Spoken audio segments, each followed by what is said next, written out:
സുഹൃത്തുക്കളെ നമസ്കാരം. പുതിയൊരു വീഡിയോയിലേക്ക് എല്ലാവർക്കും സ്വാഗതം. അപ്പോൾ ഞാൻ ഇപ്പോഴും വന്നിരിക്കുന്നത് ഉപ്പും മുളകും ഫാമിലീൻ്റെ കുറച്ചുകൂടി കാര്യം പറയാനുണ്ട്. ഞാൻ ഒരു വീഡിയോ ചെയ്തിരുന്നു അതിനെ പറ്റിയിട്ട്, പക്ഷേ പഴയ കുറച്ച് കാര്യങ്ങൾ കൂടി പറയാനുണ്ട്. എന്താണെന്ന് വെച്ച് കഴിഞ്ഞാൽ, ആദ്യത്തെ മകളുടെ കല്യാണം, ആ കല്യാണത്തിന് ഒരു പയ്യനുമായിട്ട് ഇതുപോലെ നിശ്ചയം നടത്തുന്നു. അത് കഴിഞ്ഞതിന് ശേഷം എന്ന് പറഞ്ഞാൽ ആ പയ്യൻ പല സാധനങ്ങളും കൊടുത്തുവിടുന്നു, സമ്മാനങ്ങളും കൊടുത്തുവിടുന്നു. പക്ഷേ ഒരു സുപ്രഭാതത്തിൽ പറയുന്നത് ഈ പെൺകുട്ടി മറ്റൊരാളുടെ കൂടെ പോയി എന്നാണ്. മറ്റൊരാളെന്ന് പറഞ്ഞു കഴിഞ്ഞാൽ ഈ പെൺകുട്ടിക്ക് അറിയാവുന്ന ഒരാൾ. അങ്ങനെ പോയപ്പോഴും ഈ ഫാമിലി എന്നാൽ അത് തിരിച്ചു കൊണ്ടുവരാനോ അല്ലെങ്കിൽ എന്ന് പറഞ്ഞാൽ അത് ആരും അറിയാതെ നല്ല രീതിയിൽ അവരേതായാലും ശരി കല്യാണം കഴിച്ചു, എന്നാൽ പിന്നെ നമ്മളും കൂടി അങ്ങ് സമ്മതിച്ചേക്കാം എന്നുള്ള രീതിയിൽ പോകാനോ അവർ നോക്കിയിട്ടില്ല. അവരെന്ത് ചെയ്തു എന്ന് പറഞ്ഞു കഴിഞ്ഞാൽ ഇവരെ കുറ്റം പറഞ്ഞുകൊണ്ട്, അതായത് 10-18 വയസ്സ് പ്രായമുള്ള മകളെ കുറ്റം പറഞ്ഞുകൊണ്ട് ഒരു 3-4 വീഡിയോ ചെയ്തു എന്നുള്ളതാണ്. അത് മലയാളത്തിൽ പറയുകയാണെങ്കിൽ നമ്മുടെ പല്ലിൻ്റെ ഇടയിൽ കുത്തിയിട്ട് മണപ്പിക്കുക എന്ന് പറയില്ലേ, അതേപോലെയുള്ളൊരു സംഭവമാണ് ഈ അമ്മയും അതുപോലെ ഈ അച്ഛനും ഇവരെല്ലാവരും ഇരുന്ന് ചെയ്തത്. അതോടുകൂടി എന്ന് പറഞ്ഞു കഴിഞ്ഞാൽ അവരുടെ ആ ഒരു എന്താ പറയുക, അവരുടെ ആ ഒരു പോക്ക് എന്താണ് അവർക്ക് ആവശ്യം, അവർക്ക് വേണ്ടതെന്ന് പറഞ്ഞു കഴിഞ്ഞാൽ ഇതുപോലെ ജനങ്ങളെ അവരെ എന്നും ഓർത്തുകൊണ്ടിരിക്കാൻ വേണ്ടിയിട്ട് എന്തെങ്കിലും ഒരു സംഭവം ഇങ്ങനെ എടുത്തിട്ട് കൊടുക്കും എന്നുള്ളതാണ്. അത് തന്നെയാണ് ഈ ഒരു കല്യാണത്തിലും നടന്നിരിക്കുന്നത് എന്നാണ് എനിക്ക് തോന്നിയിട്ടുള്ളത്. അതായത് ഒന്നുകിൽ എന്ന് പറഞ്ഞാൽ ഇത് ഈ പയ്യനും അതുപോലെ തന്നെ ഈ വീട്ടുകാരും എല്ലാവരും കൂടി അറിഞ്ഞുകൊണ്ടുള്ള ഒരു പ്ലാനാണ്, ഇല്ലെങ്കിൽ ഇവർക്ക് ചിലവ് കുറച്ച് വിവാഹം നടത്താനുള്ള ഇവരുടെ ഐഡിയയാണ്. പിന്നെ എന്ന് പറഞ്ഞു കഴിഞ്ഞാൽ പൈസയില്ല എന്ന് പറയുന്നതൊക്കെ പച്ചക്കള്ളം തന്നെയാണ്. കാരണം എന്താണെന്ന് വെച്ച് കഴിഞ്ഞാൽ അത്യാവശ്യം സാമ്പത്തികമൊക്കെ ഉള്ള ടീം തന്നെയാണ്, നല്ല വ്യൂസും കാര്യങ്ങളൊക്കെ ഉണ്ട്. എന്താണെന്ന് വെച്ചാൽ നമുക്ക് എല്ലാവർക്കും അറിയാലോ വ്യൂസും കാര്യങ്ങളൊക്കെ ഉള്ള ചാനലിന് എത്ര വരുമാനം കിട്ടുമെന്നൊക്കെ. പിന്നെ അവർ പറയുന്നത് പോലെ എന്ന് പറഞ്ഞാൽ അവർ ആദ്യമൊക്കെ എന്ന് പറഞ്ഞു കഴിഞ്ഞാൽ പിന്നെ വീഡിയോ ചെയ്യലുണ്ടായിരുന്നു. അപ്പോഴൊക്കെ എന്ന് പറഞ്ഞാൽ പരമാവധി അവർ ദാരിദ്ര്യവും കാര്യങ്ങളും തന്നെയാണ് പറയുന്നത്. പിന്നെ എന്ന് പറഞ്ഞാൽ ഒരാളെ പോലും അവർ എന്താ പറയേണ്ടത് നല്ലതായിട്ട് പറയുന്നത് ഞാൻ കണ്ടിട്ടില്ല. അങ്ങനെയാണ് അവരുടെ ആ ഒരു ഇതെന്ന് പറഞ്ഞു കഴിഞ്ഞാൽ. ഇപ്പോൾ ഈ അടുത്ത കാലത്തായിട്ട് ഈ ദിയാകൃഷ്ണയുമായിട്ടുള്ള ഒരു പ്രശ്നമുണ്ടായിരുന്നു. ആ പ്രശ്നത്തിൽ ഇവർ നോക്കിയത് എന്ന് പറഞ്ഞാൽ ഇവരുടെ ആ ഒരു കണ്ടൻറ്റ്, അതായത് ഇവർക്കൊന്ന് വൈറലാകാൻ വേണ്ടിയിട്ട് മാത്രമാണ് ഇവർ നോക്കുന്നത്. അതായത് ചാനൽ ഒന്ന് ഡൗണായി പോയി കഴിഞ്ഞാൽ അപ്പോൾ തന്നെ ഇങ്ങനെ എന്തെങ്കിലും ഒരു പ്രശ്നം ഇറക്കുക എന്നുള്ളത് ഇവരുടെ ഒരു ഐഡിയ ആയിട്ട് മാറിയിട്ടുണ്ട് എന്നാണ് എനിക്ക് തോന്നിയിട്ടുള്ളത്. പിന്നെ ഇപ്പോഴെന്ന് പറഞ്ഞു കഴിഞ്ഞാൽ ഈ മൂത്ത മകൾ അവരുമായിട്ട് ഭയങ്കരമായിട്ട് സ്നേഹത്തിലായി. പിന്നീട് എന്ന് പറഞ്ഞു കഴിഞ്ഞാൽ ഈ മൂത്ത മകൾക്കൊരു ചാനൽ തുടങ്ങി. ആ ചാനലിലൂടെ അവരിപ്പോഴും വരുമാനം കണ്ടെത്തുന്നുണ്ട്, നല്ല രീതിയിൽ ജീവിക്കുന്നുണ്ട്, ഒരു കുഴപ്പവുമില്ല. ഇതാദ്യം തന്നെയാണെങ്കിൽ ആ ഒരു മറ്റേ ഒരു ചെറുക്കനുണ്ട്, ആ ചെറുക്കനെ വില കൊടുക്കണമായിരുന്നോ? ആ ചെറുക്കൻ സമൂഹത്തിൻ്റെ മുമ്പിൽ ഒരുപാട് നാറിയിട്ടുണ്ട്. അവൻ അന്നൊക്കെ വന്നിട്ട് ഒരുപാട് ലൈവിൽ വന്നിട്ട് കാര്യവും പറയുകയൊക്കെ ചെയ്തിട്ടുണ്ട്.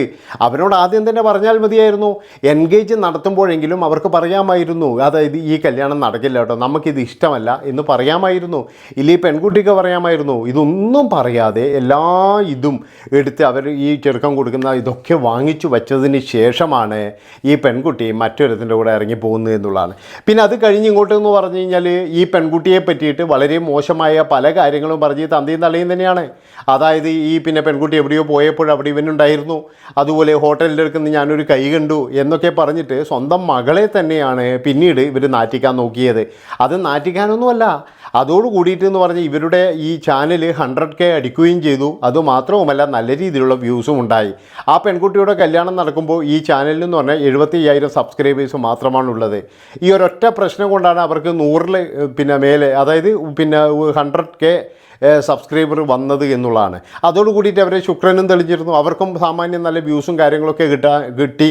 അതുമാത്രവുമല്ല ഇതുവരെ അറിയാത്ത ആൾക്കാരും കൂടി ഈ കല്യാണ ത്തോടു കൂടിയാണ് എല്ലാവരും അറിഞ്ഞത് എന്നുള്ളതാണ്. അപ്പോഴും എനിക്ക് തോന്നിയൊരു കാര്യം, ഈ സ്വന്തം മകളെക്കുറിച്ച് ഇങ്ങനെയൊക്കെ പറയാൻ കുറച്ചും ഉളുപ്പുള്ള ആരും അങ്ങനെ മുതിരില്ല എന്നാണ് എനിക്ക് പറയാനുള്ളത്. പക്ഷേ ഇവരങ്ങനെയൊന്നുമല്ല. ഇവരൊക്കെ യാതൊരുവിധ മടിയോ കാര്യങ്ങളോ ഒന്നുമില്ല. അവരുടെ മകളെ പറ്റിയിട്ട് അവരങ്ങനെയാണ് കണ്ടിരിക്കുന്നത്. അതൊക്കെ കഴിഞ്ഞിട്ടാണ് ഇപ്പോൾ ഈ ഒരു നാടകവുമായിട്ട് വന്നിരിക്കുന്നത്. ഈ നാടകം എന്ന് പറഞ്ഞു കഴിഞ്ഞാൽ 2 മാസം മുമ്പ് 1 മാസം മുമ്പ് വരെ എന്താ പറയുക എൻഗേജ്മെൻറ്റ് കഴിഞ്ഞു എന്നൊക്കെ പറഞ്ഞിട്ട് വലിയ ബഹളവും കാര്യങ്ങളും ഒക്കെ ആയിരുന്നു. ഇനിയിപ്പോൾ അടുത്ത മാസം കഴിഞ്ഞാൽ കല്യാണം ഉണ്ടാകും എന്നൊക്കെ പറഞ്ഞിട്ടുള്ള ബഹളവും ഒക്കെ ആകുമ്പോഴാണ് ഇങ്ങനെയൊരു കല്യാണ ഫോട്ടോ ഇവർ പുറത്ത് വിട്ടത് എന്നുള്ളതാണ്. അത് വീട്ടിലെ പ്രശ്നമാണ്, വീട്ടിൽ എന്നോട് മിണ്ടാറില്ല എന്നുള്ള ഈ ആലിഷ്യമായ കാര്യങ്ങളാണ് ഇവർ പറയുന്നത് എന്നുള്ളതാണ്. അത് തന്നെ വളരെ മോശമായ ഒരു പ്രവണത തന്നെയാണ്. മിക്കവാറും എന്ന് പറഞ്ഞു കഴിഞ്ഞാൽ ഇനി ഇപ്പോഴും ഈ കുട്ടിയെ തിരിച്ച് കയറ്റിയിട്ടില്ലെങ്കിൽ കുറച്ച് ദിവസം തന്നെ ഈ വീഡിയോയുമായിട്ട് ഇവരിങ്ങനെ പോകും. അതിനിടയ്ക്ക് പറയുന്നത് കേട്ടു തിരിച്ച് കയറ്റുന്നുണ്ട്, അവർ തിരിച്ച് വന്നു എന്നൊക്കെ പറയുന്നതും കേൾക്കുന്നുണ്ട്. അതിൻ്റെ വ്യക്തമായിട്ടുള്ള കാര്യങ്ങളൊന്നും ഇതുവരെ ഇതുവരെ പുറത്ത് വന്നിട്ടില്ല. ഏതായാലും പുറത്ത് വന്നു കഴിഞ്ഞാൽ നമുക്ക് നോക്കാം. ഇല്ലെങ്കിൽ എന്ന് പറഞ്ഞു കഴിഞ്ഞാൽ നാളെ ഇപ്പോഴേ ഈ ഒരു പെൺകുട്ടി, അതായത് ഈ നന്ദന എന്ന് പറയുന്ന പെൺകുട്ടിയും ഒരു വ്ളോഗ് തുടങ്ങും. അവളും ഇതുപോലൊരു വീഡിയോ ഇടും. അതായത് എൻ്റെ അമ്മ എന്നോട് ചെയ്തത്, അല്ലെങ്കിൽ എന്നെ വീട്ടിൽ നിന്നും പുറത്താക്കിയത്, അമ്മയ്ക്ക് കണ്ടൻറ്റാണ് മുഖ്യം, മക്കളല്ല എന്നൊക്കെ പറഞ്ഞിട്ട് ഒരു 3-4 വീഡിയോ പ്രതീക്ഷിക്കാം. അതോടുകൂടിയിട്ട് ആ കുട്ടിയും സേഫ്. അതാണ് ആ കുട്ടിയുടെയും ലക്ഷ്യം പൂവണിഞ്ഞു എന്നുള്ളതാണ്. എന്താ വെച്ചാൽ സ്വന്തമായിട്ടൊരു ചാനൽ, അതൊക്കെയാണ് ഇവരുടെ ഒരു ഉദ്ദേശം എന്ന് പറഞ്ഞു കഴിഞ്ഞാൽ. അതായത് യൂട്യൂബിലൂടെ സ്വന്തം ജീവിതം തന്നെ ഇതുപോലെ ആക്കുക എന്നുള്ളതാണ് ഇവരുടെ ആ ഒരു പ്രധാനപ്പെട്ട ഉദ്ദേശം. അതിന് നിന്നു കൊടുക്കുന്നവന്മാരെന്ന് എനിക്ക് പറയാനുള്ളത്. അവരോടൊക്കെ എന്ത് പറയാനാണ്? ഇവരുടെയൊക്കെ ആ വർത്തമാനം കേട്ട് കഴിഞ്ഞാൽ തന്നെ, അതായത് എല്ലാ വീട്ടിലും പ്രശ്നമുണ്ടാകാറുണ്ട്, അങ്ങനെയുള്ള കാര്യങ്ങൾ അവർ പറയുന്നത് കേൾക്കുമ്പോൾ നമുക്ക് തന്നെ ഇത് എന്തോന്ന് ഫാമിലിയുടെ എന്ന് വരെ തോന്നിപ്പോവാറുണ്ട്. അമ്മാതിരി കൂതറ വർത്തമാനങ്ങളാണ് ചിലർക്കൊക്കെ ഈ സ്ത്രീ പറയുന്നത്. ഞാനിപ്പോഴും പറയുന്നത് എന്താണെന്ന് വെച്ചാൽ, നിങ്ങളെല്ലാവരും ഈ ഫാമിലി വ്ളോഗ് കണ്ടോളൂ. കാണുന്നതിന് കുഴപ്പമൊന്നുമില്ല, ഒരു കുഴപ്പമില്ല. പക്ഷേ നിങ്ങൾ ഒരിക്കലും തന്നെ അനുകരിക്കരുത്. കാരണം എന്താണെന്ന് വെച്ച് കഴിഞ്ഞാൽ, നമുക്കൊക്കെ എന്ന് പറഞ്ഞു കഴിഞ്ഞാൽ ഒരു പരിധി വരെ നമുക്കെല്ലാവർക്കും എന്ന് പറഞ്ഞു കഴിഞ്ഞാൽ ഇത് സൊസൈറ്റിയിലുള്ള ഒരു കാര്യമുണ്ടാവുന്നത്. അപ്പോൾ അതുവരെ നമ്മൾ ഓർത്തുള്ളൂ. പക്ഷേ ഇവരങ്ങനെയല്ല. ഇവരെന്ന് പറയുന്ന എല്ലാ കാര്യവും തുറന്നു പറഞ്ഞ് ഞങ്ങൾ ഒരാളെയും വകവെക്കുന്നില്ല, ഞങ്ങൾക്കാരെയും കേൾക്കുകയും വേണ്ട, അതുപോലെ എന്ത് പറഞ്ഞാലും നമുക്കൊരു കുഴപ്പവുമില്ല എന്നുള്ള തരത്തിലാണ് ഈ സ്ത്രീയുടെ ആ ഒരു ചാനലിൻ്റെ പോക്ക് എന്നുള്ളതാണ്.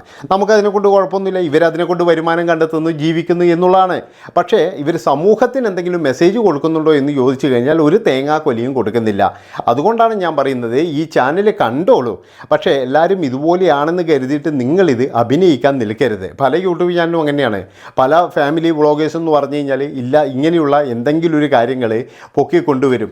അപ്പോൾ ഇതൊക്കെയാണ് നിങ്ങളുടെ ജീവിതത്തിൽ ഇങ്ങനെ നടക്കുന്നുണ്ടോ എന്നൊക്കെ ചോദിച്ചിട്ടാണ് ഇവർ വരുന്നത്. അതാണ് ഞാൻ പറഞ്ഞത്. പലരും എന്ന് പറഞ്ഞാൽ ഇതൊക്കെ കണ്ടിട്ട്, ഈ അരമണിക്കൂർ 1 മണിക്കൂറുള്ള വീഡിയോ കണ്ടിട്ട് അവരെന്ത് സ്നേഹമാണ്, അവരുടെ വീട്ടിൽ കുക്ക് ചെയ്യുമ്പോൾ പോയി കഴിക്കാൻ തോന്നുന്നു, ചേച്ചിയുടെ അടുത്ത് ഒരു ദിവസമെങ്കിലും എനിക്ക് നിൽക്കണം, അതുപോലെ തന്നെ അവരുടെ കയ്യിൽ നിന്നൊരു ചായ കുടിക്കണം, ഇങ്ങനെയുള്ള കമൻറ്റുകൾ ഒരുപാട് കാണുന്നുണ്ട്. പക്ഷേ എൻ്റെ പൊന്നു മക്കളെ, നിങ്ങളൊക്കെ ഒരു അരമണിക്കൂറോ ഒരു 20 മിനിറ്റോ മാത്രമാണ് അവരെ കാണുന്നത്. ബാക്കിയുള്ള ജീവിതം എങ്ങനെയാണെന്ന് നമുക്ക് ആർക്കും അറിയില്ല, നേരിട്ടറിയില്ല, അവർക്ക് മാത്രമേ അറിയുള്ളൂ. അപ്പോൾ അവർ ഈ ക്യാമറയിൽ ഒരു ദിവസം ജീവിക്കുന്നത് 20 മിനിറ്റൊന്നുമല്ല, അതായത് 24 മണിക്കൂറും അവർ ജീവിക്കുന്നതാണ്. അതിലൊരു മണിക്കൂർ അടർത്തി എടുത്തിട്ടാണ് നമ്മളെ മുന്നിലേക്ക് കാണിക്കുന്നത്. ബാക്കി 23 മണിക്കൂറും ആ വീട്ടിൽ സംഭവിക്കുന്നത് വേറെ എന്തൊക്കെയോ ആണ്. അപ്പോൾ ഈ 1 മണിക്കൂർ കണ്ടിട്ട് നിങ്ങൾ അവരെ വിലയിരുത്തിയിട്ട് അവർ ഭയങ്കര ഹാപ്പിയാണ്, അവർ ഭയങ്കര സുഖമാണ്, അല്ലെങ്കിൽ അവരിങ്ങനെ അടിപൊളിയായിട്ട് നടക്കുന്നു, ആ ചേട്ടനെ കണ്ട, ആ ചേട്ടൻ അടുക്കള പണി വരെ ചെയ്യുന്നുണ്ട്, ആ ചേട്ടനാണെങ്കിൽ വേറെ ജോലിക്കൊന്നും പോകുന്നില്ല, ഇതുകൊണ്ട് മാത്രമാണ് കഴിയുന്നത് എന്നൊക്കെ നിങ്ങളുടെ ഭർത്താവിനോട് നിങ്ങൾ പറഞ്ഞിട്ട് ചിലപ്പോൾ വീട്ടിൽ പ്രശ്നമുണ്ടാക്കാൻ നിൽക്കരുത് എന്നാണ് എനിക്ക് പറയാനുള്ളത്. അപ്പോൾ ഇതൊക്കെയാണ് ഉപ്പും മുളകും ഫാമിലിയെ പറ്റി പറയാനുള്ളത്. ഇനിയും ഒരുപാട് കണ്ടൻറ്റുമായിട്ട് അവർ വരും. അവരുടെ റീച്ച് കുറയുമ്പോഴേ അവരിതുപോലുള്ള നാടകവുമായിട്ട് വരും എന്നുള്ളതിൽ യാതൊരു സംശയവുമില്ല. കാരണം എന്താണെന്ന് വെച്ചാൽ വരും. അവർക്ക് അങ്ങനെ ഒരു യാതൊരു വിധ ഉളുപ്പോ അല്ലെങ്കിൽ അങ്ങനെ എന്താ പറയേണ്ടത്, മറ്റുള്ളവരെന്ത് വിചാരിക്കും, അങ്ങനെയുള്ള ഒരു ഇതുമില്ല. അവർ സ്വന്തം മകളുടെ ജീവിതം തന്നെ വെച്ചിട്ടാണ് ഇങ്ങനെ കളിക്കുന്നത് എന്നുള്ളതാണ്. പക്ഷേ ഇതൊന്നും ഒരിക്കലും ശരിയായ ഒരു പ്രവണതയല്ല.